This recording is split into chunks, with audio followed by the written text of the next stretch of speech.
다음 주일은 추수감사주일입니다. 그러므로 이번 주간에 여러분은 올 한 해 하나님께서 내게 주신 은혜가 무엇일까? 내가 하나님 앞에 감사할 것이 무엇인가? 한번 적어보시기 바랍니다. 저는 오늘 아침에 한번 적어봤어요. 적어봤는데 적고 나니까 감사할 게 많구나 하는 생각이 들고, 감사할 게 많다라는 생각에 더 기분이 좋아지는 것들을 제가 느꼈습니다. 그래서 여러분도 이 한 주간 동안에 내가 하나님 앞에 감사할 게 무엇이 있었나 돌아보시면서 기록하시고, 또 정성껏 감사원금도 준비하시고 그렇게 하셨으면 좋겠습니다.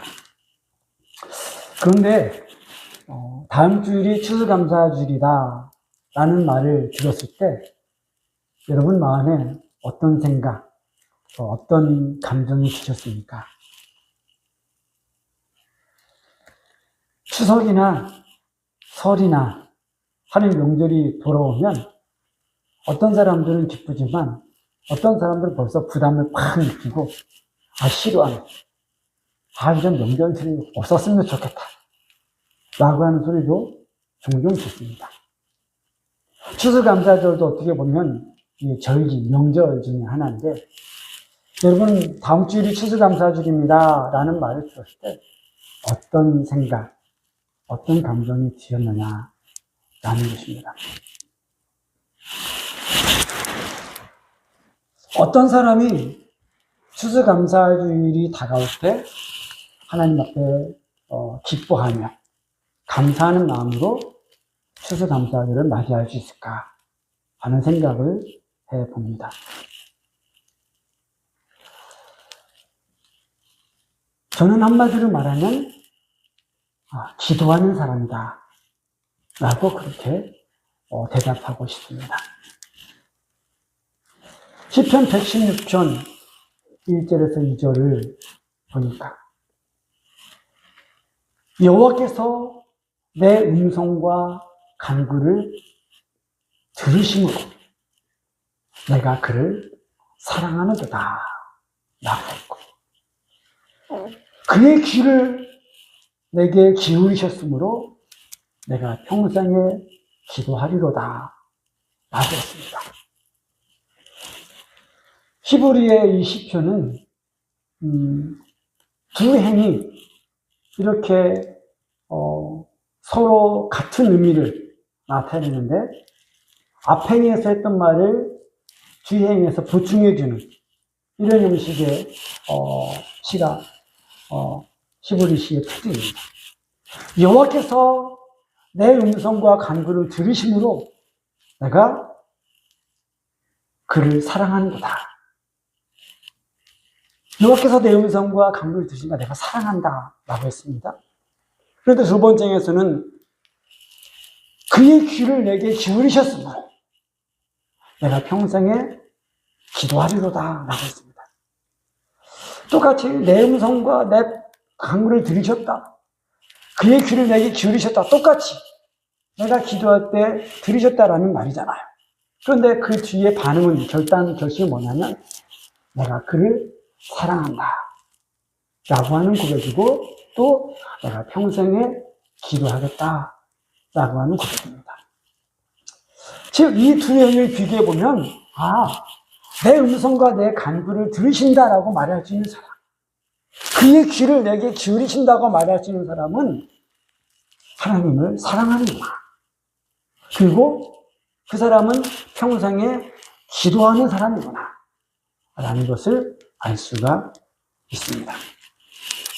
그렇다면 시편 160편의 이 저자는 어떻게 해서 하나님을 사랑하고 내 평생에 하나님께 기도하겠다 라고 말할 수 있는 사람이 되었을까 하는 것입니다. 그것은 분명하죠. 그가 이전에 하나님 앞에 기도하고 하나님의 구원을 받은 경험이 있기 때문입니다. 여기서 말하는 구원은 영혼 구원을 말하는 게 아니라 그가 기도했던 어떤 문제, 그 문제 속에서 그 문제를 해결해 주시고 그 어려움 속에서 그를 건져주시고 도와주신 것, 이런 것들을 의미하는 말입니다. 그것이 구원입니다. 구원에는 그런 의미가, 더 넓은 의미에서 그런 의미가 있기 때문입니다. 하나 넘겨줘 보세요. 시편 160편의 저자는 분명히 말했습니다. 사망의 줄이 나를 줄이고 수월의 고통이 내게 이르므로 내가 환난과 슬픔을 만났을 때, 한마디로 말하면 내가 죽을 것 같은 그런 고통 속에 있었을 때 라는 말입니다. 내가 여호와 이름으로 기도하기를 여호와여 주께 구하오니 내 영혼을 건지소서 하였다. 여기서 내 영혼이라고 되어 있지만 그의 목숨도 말이에요. 주님, 내가 죽을 것 같습니다. 주님, 내가 이 일 때문에 내가 죽을 것 같아요. 주님, 내가 지금 이 상황에 죽을 것 같아요. 주님, 나 좀 살려주십시오. 주님, 제발 나를 살려주십시오. 라고 그렇게 하나님 앞에 기도했다라는 것입니다. 그랬더니 하나님께서 그를 지켜주시고 하나님께서 그를 구원해 주셨습니다. 그것은 놀라운 하나님의 은혜였습니다. 그때도 은혜였지만 지금 다시 생각해봐도 하나님의 은혜였습니다. 그래서 그는 내가 죽을 것 같을 때 기도했더니 하나님께서 나를 지켜주시고 구원해 주셨다라고 고백할 때 그냥 담담하게 고백할 수 없습니다. 바로 그것이 5절이 있는 이유입니다. 여호와는 은혜로우시며 의로우시며 우리 하나님은 긍휼이 많으시도다 라고 하나님을 찬양할 수밖에 없었던 이유였습니다. 내가 기도했더니 라고 말하고 하나님께서 나를 지키시고 구원해 주셨다라고 말하기 전에 그냥 넘어갈 수 없었다. 내가 기도했더니 라고 해서 하나님은 은혜로우셨다. 하나님은 의로우셨다. 하나님은 참 우리 하나님은 긍휼이 많으시다. 라고 이렇게 하나님께 찬양과 영광을 돌린 후에 하나님께서 나를 지켜주셨다. 나를 구원하셨다. 라고 이렇게 고백한 것입니다. 그런데 여러분, 여기서 하나 짚고 넘어가고 싶은 게 있습니다. 여호와는 은혜로우시다. 여러분, 우리도 그렇게 많이 찬양하잖아요. 하나님의 은혜에 대해서 많이 찬양합니다. 또 우리 하나님의 긍휼이 많으시다. 이 긍휼이 많으시다는 것도 우리가 많이 찬양하는 거잖아요. 그런데 그 가운데 뭐가 있어요? 여호와는 의로우시다. 여러분, 혹시 여호와의 의로우심을 찬양해 본 적 있으십니까? 여호와의 의로우심은, 만일 우리가 여호와의 의로우심을, 여호와는 죄에 대해서 반드시 벌하시는 분이시다. 하나님의 속성 중에 의로우심이 있잖아요. 그렇죠? 죄는 결코 외면하실 수 없는, 못 본 척 하실 수 없는, 죄에 대해서는 반드시 진노하시는 것이 의로우심이잖아요. 그런데 여러분, 그런 의로우심을 여러분 찬양해 본 적 있으십니까?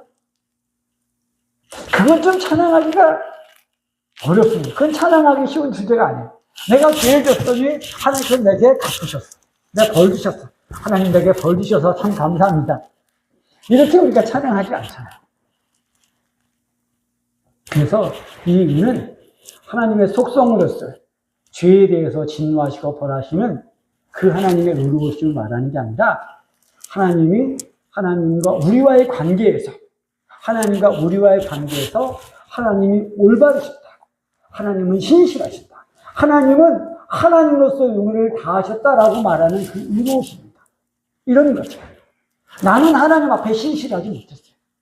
하나님과 나와의 관계에서 나는 마땅히 하나님 앞에 신실했어야 되는데, 하나님의 백성으로서, 하나님의 자녀로서 나는 마땅히 하나님 앞에 신실했어야 되는데 나는 하나님 앞에 신실하지 못했어요. 그럼에도 불구하고 하나님 나에게 신실하셨을 때, 나는 하나님과 했던 약속을 지키지 못했어요. 여러분, 우리가 그럴 때가 많잖아요. 하나님 내가 이렇게 하겠습니다. 자발적인 마음 그렇게 했을 때 그런데 지키지 못할 때가 많아요. 그런데 하나님은 내게 주신 약속을 지키시는 거예요. 그럴 때 바로 우리는 하나님은 의로우시다라고 말하는 거예요. 하나님은 나와의 관계에서 마땅히 하나님으로서 해야 할 일을 해주셨다라는 거예요. 나는 신실하지 못했는데 하나님은 신실하셨다. 나는 약속을 지키지 못했는데 하나님은 약속을 지키셨다. 나는 하나님 앞에서 내가 마땅히 해야 될 모습을 행하지 않았는데 하나님은 하셨다라고 말할 때 하나님은 의로우시다라고 말해요. 그 의로우심은 우리가 하나님 앞에 찬양할 수 있는 거예요. 저는 그의 개척을 준비할 때 이 도전동에 와서 이 지역을 걸어다니면서 어디에 기원하면 좋을까? 이 땅에 하나님의 마음은 좀 뭘까? 왜 나를 이곳에 보내셨을까? 묵상하면서 기도하면서 걸어다니는데 그렇게 걸어다니다가 어느 순간 제가 하나님 앞에 이런 기도를 했습니다. 하나님, 저는 하나님의 말씀에 순종해서 좀 개척하겠습니다. 그리고 하나님 제가 교회 개척하는 해 열심히 하나님 일하겠습니다. 대신 하나님은 우리 자녀들의 교육만큼은 책임져 주십시오. 작은 교회 목사, 개척교회 목사여서 자녀들의 등록금도 못 드리고 그 자녀들 공부하고 싶은데 대학도 진학하게 못하게 하는 그런 아버지는 결코 되지 않게 해주십시오. 제가 개척하고 열심히 할 테니까 하나님 우리 자녀들을 원하는 만큼 공부할 수 있도록 하나님 꼭 책임져 주십시오. 나도 기도했어요. 근데 오늘날 돌아보니까 하나님은 저에게 신실하셨어요. 우리 딸들은 원하는 만큼 공부를 했어요. 우리 작은 딸에도 딸, 너 더 공부하고 싶지 않니? 그러니까 더 공부하고 싶지 않다고 합니다. 충분하다고? 물론 대학원은 가지 않았지만 지금도 자기가 좋아하는 강의들을 막 찾아가서 열심히 들어요. 우리 큰딸은 여기서 대학을 졸업하고 또 버클리까지 유학을 갔잖아. 큰 교회 목사님들 자녀들 중에도 공부하고 싶은데 공부하지 못하는 자녀들 많이 있어요. 제가 많이 봤습니다. 그런 분들. 그런데 개척교회 목사가, 작은 교회 목사가 우리 딸 원하는 만큼 공부할 수 있게 된 것을 봤습니다. 그런데 나는 하나님 앞에 신실했나? 돌아보니까 나는 아니에요. 나는 열심히 목회한다고 했는데 나는 열심히 하지 못했던 때도 분명히 있었던 거예요. 내가 알거든요. 그때 제가 하나님의 신실하심을 찬양하게 될 것입니다. 나는 하나님 앞에 신실하지 못했는데 하나님 내게 신실하셨구나. 나는 내가 하나님 앞에 했던 약속도 지키지 못했는데 하나님을 지키셨구나. 그때 우리가 하나님의 의로우심을 찬양하는 것입니다. 하나님의 은혜로우심, 하나님의 긍휼히 여기심, 그리고 하나님의 의로우심. 다른 말로 말하면 우리에게 익숙하게 말하면 하나님은 신실하심. 하나님은 나에게 마땅히 하나님으로서의 역할을 해주셨다라고 하는 것. 이것을 우리가 찬양할 수 있는 것입니다. 제가 생각할 때 하나님 앞에 기도하는 사람들, 적어도 하나님이 내 음성과 간구를 들으셨다라고 말할 수 있는 사람들, 하나님이 그의 귀를 내게 기울이셨다라고 말할 수 있는 사람들, 내가 하나님을 사랑한다, 내가 내 평생에 기도하겠다고 하는 사람들은 이 하나님의 의로우심을 다 알 거라고 생각합니다. 그래서 하나님의 의로우심을 감사하고 찬양할 수 있다라고 믿습니다. 저는 이런 사람들이 추수감사절이 다가올 때 하나님 앞에 기뻐하고 감사하는 마음으로 추수감사절을 맞이할 수 있다라고 생각합니다. 하나님 앞에 감사할 수 있는 기회가 주어질 때 하나님 앞에 충분히 감사할 수 있다라고 생각합니다. 또 어떤 사람이 추수감사절이 다가올 때 기쁘고 감사하는 마음으로 추수감사절을 맞이할 수 있을까요? 살아있는 동안에 하나님 앞에 살려고 하는 사람입니다.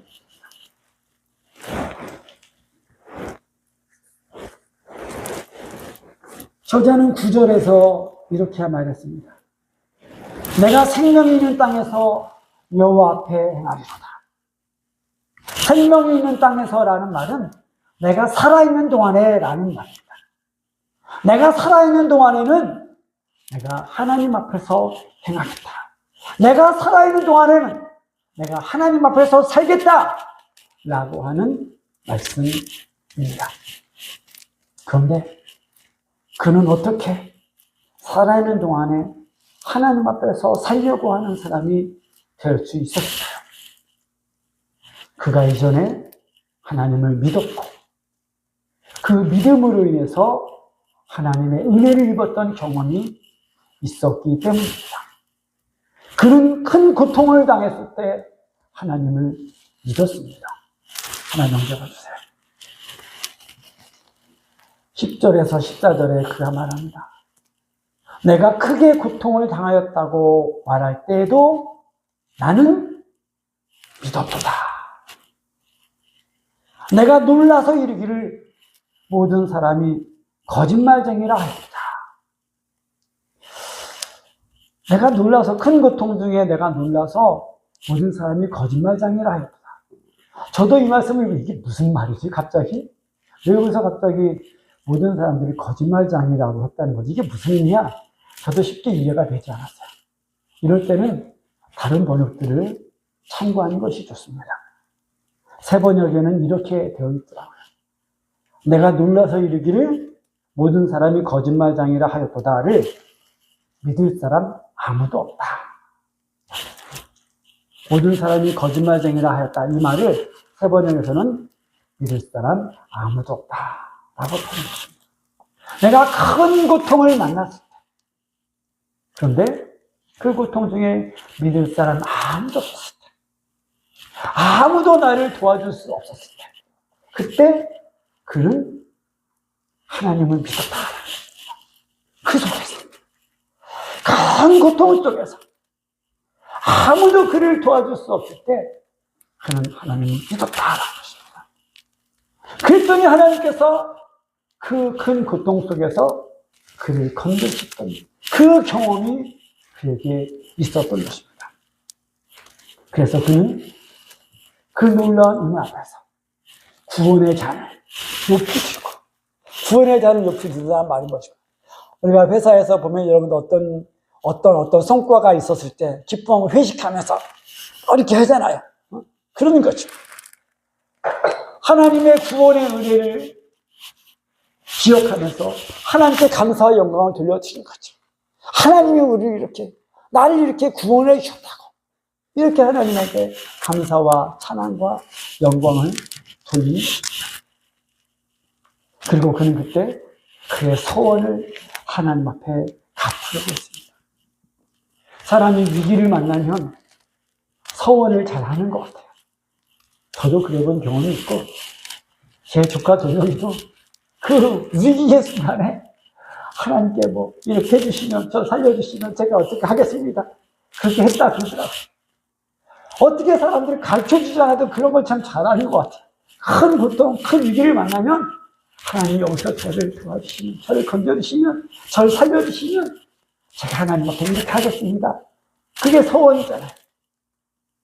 그런데 하나님의 큰 은혜를 경험했을 때 그는 내가 그 소원을 지키겠다, 내가 그 소원을 지킬 것이다 라고 사람들 앞에서 거듭했다 라는 것입니다. 그런 마음이 드는 사람이죠. 하나님 앞에 감사할 수 있는 추수감사절을 받을 때 기쁜 마음으로 추수감사절을 맞이할 수 있습니다. 결국 이 모든 것은 환난과 슬픔을 만났을 때, 내가 죽을 것 같은 그런 위기를 만났을 때, 그리고 큰 고통 중에 아무도 나를 도와주는 이가 없을 때 하나님을 믿고 하나님 앞에 기도한 사람, 하나님 살려주십시오, 하나님 도와주십시오 라고 했던 사람들이 고백하고 경험할 수 있는 것입니다. 저는 우리 모두가 하나님 앞에 그렇게 기도하고 하나님의 구원을 우리가 받았던 그런 경험이 있다고 믿습니다. 우리의 입술로 하나님은 은혜로우시다, 하나님은 의로우시다, 하나님은 긍휼이 많으시다 라고 다 고백할 수 있었다라고 믿습니다. 그렇다면 우리는 이 믿음을 가지고 더욱더 시편 160편의 저자처럼, 그래서 하나님, 내가 하나님을 사랑합니다 라고 고백할 수 있기를 바랍니다.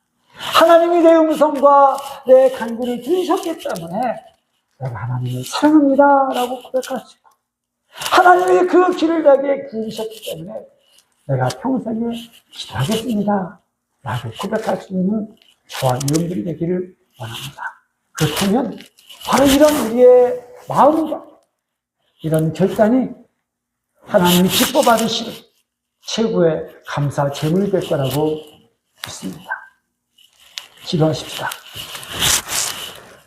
시편 160편의 저자처럼 우리도 하나님을 사랑한다고, 내 평생 하나님을 기도하게, 하나님께 기도하겠다고 이 시간 우리가